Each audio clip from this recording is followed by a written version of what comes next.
या देवी सर्वभूतेषु मातृरूपेण संस्थिता नमस्तस्यै नमस्तस्यै नमस्तस्यै नमो नमः। ओम दुम दुर्गाय नमः। ओम स्कंद मात्रेय नमः। नवरात्रि के पंचमी तिथि को माँ दुर्गा की पांचवें स्वरूप माँ स्कंद माता की पूजा अर्चना की जाती है। इसके साथ ही माता लक्ष्मी की विशेष पूजा के लिए नवरात्रि की पंचमी तिथि आती है, वह महत्वपूर्ण होती है। इस दिन माता लक्ष्मी की पूजा करते हैं तो माँ स्थिर लक्ष्मी का वास हमारे घर में होता है। दोस्तों, माँ दुर्गा के पंचम स्वरूप माँ स्कंद माता की पूजा अर्चना करने से संतान प्राप्ति में आ रही बाधाएं दूर होती है और संतान को हर संकट से सुरक्षा होती है। दोस्तों, आइए अब पूरे भक्ति भाव से शुरू करते हैं माँ दुर्गा सप्तशती का 9वां अध्याय। निशुंभ वध। मैं अर्धनारीश्वर के श्री विग्रह की निरंतर शरण लेता हूँ। उसका वर्ण बंदूक पुष्प और सुवर्ण के समान रक्त पीता मिश्रित है। वह अपनी भुजाओं में सुंदर अक्षमाला, पाश, अंकुश और वरद मुद्रा धारण करता है। अर्धचंद्र उसका आभूषण है तथा वह तीनों नेत्रों से सुशोभित है। राजा ने कहा, भगवान, आपने रक्त बीज के वध से संबंध रखने वाली देवी चरित्र का यह अद्भुत महात्म्य मुझे बतलाया। अब रक्त बीज के मारे जाने पर अत्यंत क्रोध में भरे हुए शुंभ और निशुंभ ने जो कर्म किया है उसे मैं सुनना चाहता हूँ। ऋषि कहते हैं, राजन, युद्ध में रक्त बीज तथा अन्य दैत्यों के मारे जाने पर शुंभ और निशुंभ के क्रोध की सीमा न रही। अपनी विशाल सेना इस प्रकार मारी जाती देख निशुंभ अमर्ष में भरकर देवी की ओर दौड़ा। उसके साथ असुरों की प्रधान सेना थी। उसके आगे पीछे तथा पार्श्व भाग में बड़े बड़े असुर थे जो क्रोध से ओठ चबाते हुए देवी को मार डालने के लिए आए। महापराक्रमी शुंभ भी अपनी सेना के साथ मातृगणों से युद्ध करके क्रोधवश चंडिका को मारने के लिए आ पहुंचा। तब देवी के साथ शुंभ और निशुंभ का घोर संग्राम छिड़ गया। वो दोनों दैत्य मेघों की भांति बाणों की भयंकर वृष्टि कर रहे थे। उन दोनों के चलाए हुए बाणों को चंडिका ने अपने बाणों के समूह से तुरंत काट डाला और शस्त्र समूहों की वर्षा करके उन दोनों दैत्यपतियों के अंग में भी चोट पहुंचाई। निशुंभ ने तीखी तलवार और चमकती हुई ढाल लेकर देवी के श्रेष्ठ वाहन सिंह के मस्तक पर प्रहार किया।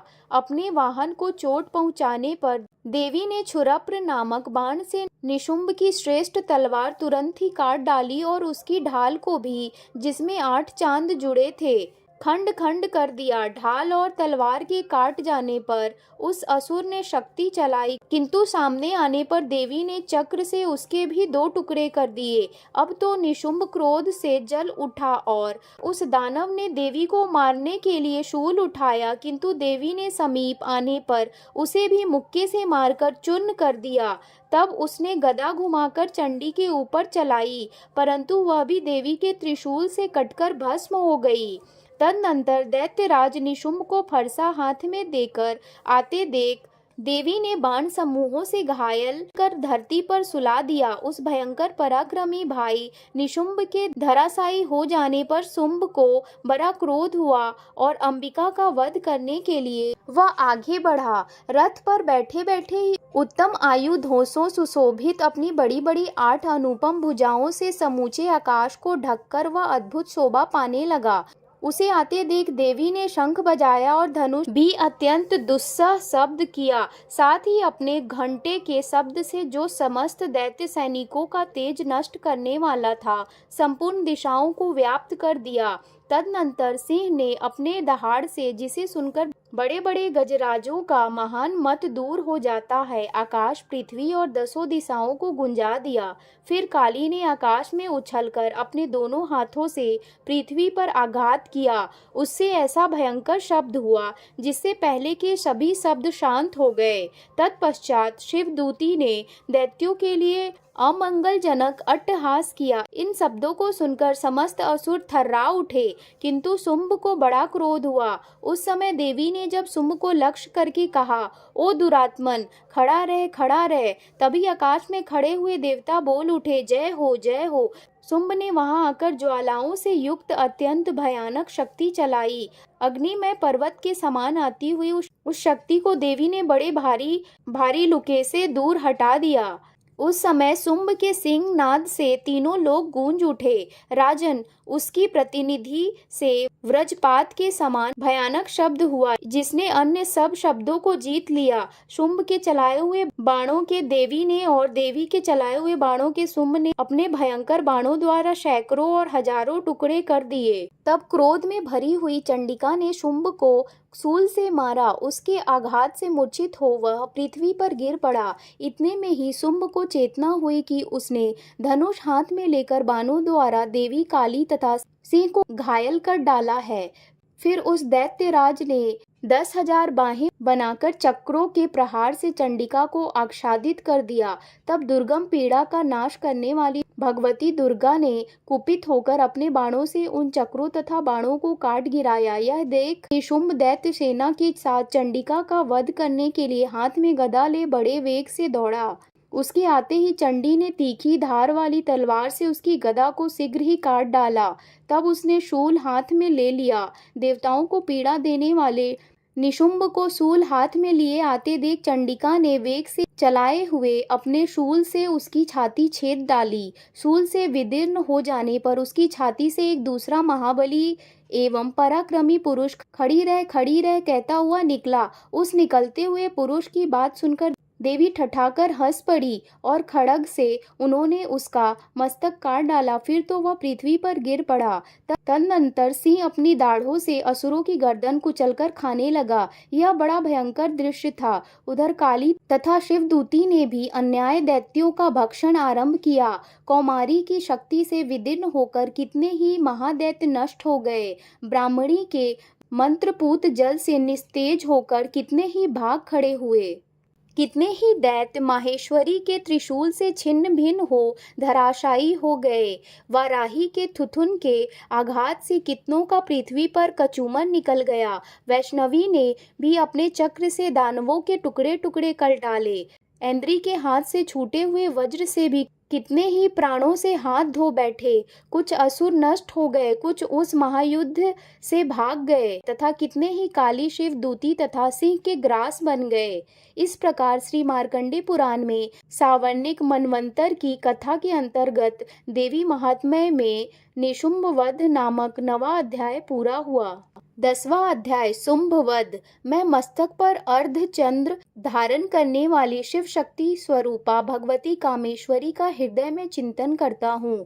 वे तपाए हुए स्वर्ण के समान सुंदर है। सूर्य, चंद्रमा और अग्नि, ये ही 3 उनके नेत्र हैं तथा वे अपने मनोहर हाथों में धनुष, बाण, अंकुश, पाश और शूल धारण किए हुए हैं।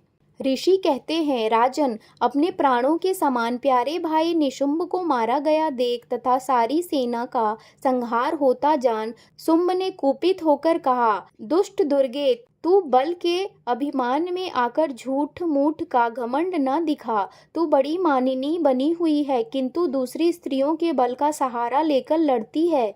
देवी बोली, ओ दुष्ट, मैं अकेली ही हूँ। इस संसार में मेरे सिवा दूसरी कौन है?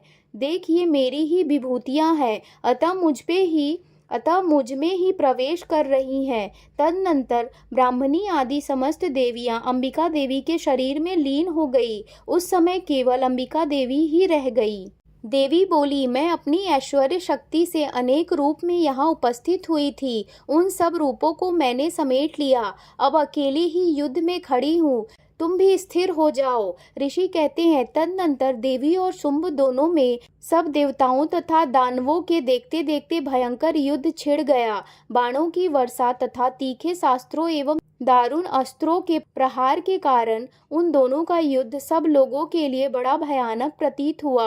उस समय अंबिका देवी ने जो सैकड़ों दिव्य अस्त्र छोड़े थे, उन्हें दैत्यराज शुंभ ने उनके निवारक अस्त्रों द्वारा काट डाला। इसी प्रकार शुंभ ने भी जो दिव्य अस्त्र चलाए, उन्हीं परमेश्वरी ने भयंकर हुंकार शब्द के उच्चारण आदि द्वारा खिलवाड़ में ही नष्ट कर डाला। तब उस असुर ने सैकड़ों बाणों से देवी को आच्छादित कर दिया। यह देख क्रोध में भरी हुई उन देवी ने भी बाण मारकर उसका धनुष काट डाला। धनुष कट जाने पर फिर दैत्यराज ने शक्ति हाथ में ली, किंतु देवी ने चक्र से उसके हाथ की शक्ति को भी काट गिराया। तत्पश्चात दैत्यों के स्वामी शुंभ ने 100 चांद वाली चमकती हुई ढाल और तलवार हाथ में ली। उस समय देवी पर धावा किया। उसके आते ही चंडिका ने अपने धनुष से छोड़े हुए तीखे बाणों द्वारा उसके सूर्य किरणों के समान उज्जवल ढाल और तलवार को तुरंत काट दिया। फिर उस दैत्य के घोड़े और सारथी मारे गए। धनुष तो पहले ही कट चुका था, अब उसने अंबिका को मारने के लिए उद्धत भयंकर मुदगर हाथ में लिया। उसे आते देख देवी ने अपने तीक्ष्ण बाणों से उसका मुदगर भी काट डाला। तिस पर भी वह असुर मुक्का तानकर बड़े वेग से देवी की ओर झपटा। उस दैत्य राज ने देवी की छाती में मुक्का मारा। तब उन देवी ने भी उसकी छाती में एक चाटा जड़ दिया। देवी का थप्पड़ खाकर दैत्यराज शुंभ पृथ्वी पर गिर पड़ा, किंतु पुनः सहसा पूर्ववत उठकर खड़ा हो गया। फिर वह उछला और देवी को ऊपर ले जाकर आकाश में खड़ा हो गया। तब चंडिका आकाश में भी बिना किसी आधार के ही शुंभ के साथ युद्ध करने लगी। उस समय दैत्य और चंडिका आकाश में एक दूसरे से लड़ने लगे। उनका वह युद्ध पहले सिद्ध और मुनियों को विस्मय में डालने वाला हुआ। फिर अंबिका ने शुंभ के साथ बहुत देर तक युद्ध करने के पश्चात उसे उठाकर घुमाया और पृथ्वी पर पटक दिया। पटके जाने पर पृथ्वी पर आने के बाद वह दुष्ट आत्मा दैत्य पुनः चंडिका का वध करने के लिए उनकी ओर बड़े वेग से दौड़ा। तब समस्त दैत्यों के राजा शुंभ को अपनी ओर आते देख देवी ने त्रिशूल से उसकी छाती छेद कर उसे पृथ्वी पर गिरा दिया। देवी के शूल की धार से घायल होने पर उसके प्राण पखेरु उड़ गए और वह समुद्रों, द्वीपों तथा पर्वतों सहित समूची पृथ्वी को कपाता हुआ भूमि पर गिर पड़ा। तदनंतर उस दुरात्मा के मारे जाने पर संपूर्ण जगत प्रसन्न एवं पूर्ण स्वस्थ हो गया तथा आकाश स्वच्छ दिखाई देने लगा। पहले जो उत्पात सूचक मेघ और उल्कपात होते थे वे सब शांत हो गए तथा उस दैत्य के मारे जाने पर नदियां भी ठीक मार्ग से बहने लगी। उस समय शुंभ की मृत्यु के बाद संपूर्ण देवताओं का हृदय हर्ष से भर गया और गंधर्व गण मधुर गीत गाने लगे। दूसरे गंधर्व बाजे बजाने लगे और अप्सराएं नाचने लगी। पवित्र वायु बहने लगी। सूर्य की प्रभा उत्तम हो गई। अग्निशाला की बुझी हुई आग अपने आप प्रज्वलित हो उठी तथा संपूर्ण दिशाओं के भयंकर शब्द शांत हो गए। इस प्रकार श्री मार्कंडे पुराण में सावर्णिक मनवंतर की कथा के अंतर्गत देवी महात्म्य में शुंभवध नामक 10वां अध्याय पूरा हुआ। क्षमा प्रार्थना। परमेश्वरी, मेरे द्वारा रात दिन सहस्त्रों अपराध होते रहते हैं। यह मेरा दास है, यूं समझकर मेरी उन अपराधों को तुम कृपा पूर्वक क्षमा करो। परमेश्वरी, मैं आवाहन नहीं जानता, विसर्जन करना नहीं जानता तथा पूजा करने का ढंग भी नहीं जानता। क्षमा करो देवी सुरेश्वरी, मैंने जो मंत्रहीन, क्रियाहीन और भक्तिहीन पूजन किया है वह सब आपकी कृपा से पूर्ण हो। सैकड़ों अपराध करके जो भी तुम्हारी शरण में जा जगदम्बा कहकर पुकारता है उसे वह गति प्राप्त होती है जो ब्रह्मादि देवताओं के लिए भी सुलभ नहीं है। जगदम्बिके, मैं अपराधी हूँ किंतु तुम्हारी शरण में आया हूँ। इस समय दया का पात्र हूँ, तुम जैसा चाहो वैसा करो। देवी परमेश्वरी, अज्ञान से, भूल से अथवा बुद्धि भ्रांत होने के कारण मैंने जो न्यूनता या अधिकता कर दी हो वह सब क्षमा करो और प्रसन्न हो।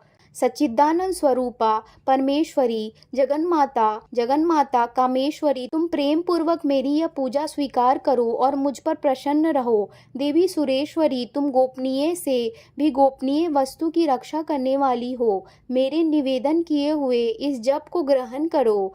तुम्हारी कृपा से मुझे सिद्धि प्राप्त हो। आरती।